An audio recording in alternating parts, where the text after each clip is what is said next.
जानता था दारिया आराम से नहीं बैठेगी। हमारी मुखालफत में न जाने उसने शेयर्स किसको बेच दिए हैं। भाई क्या हुआ है?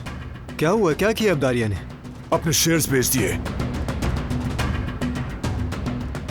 उसका वकील मुझे टाल रहा था। यही वजह थी कि लगता है उसने अपने शेयर्स बेच दिए। काश थोड़ी सख्ती करता, दबाव डालता तो शायद वो दे देता।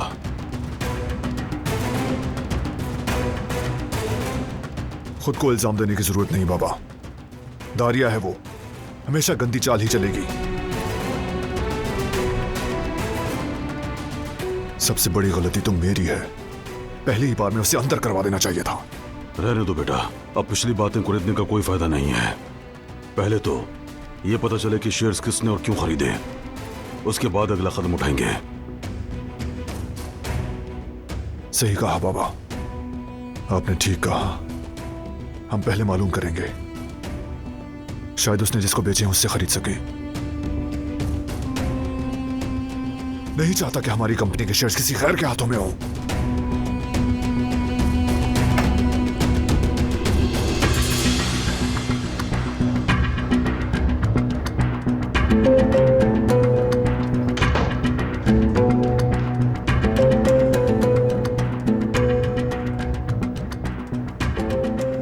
तुम इतना परेशान क्यों हो रहे हो बारात? शेयर्स किसी गैर ने नहीं खरीदे। खरीदने वाला भी एक काराबे ही है।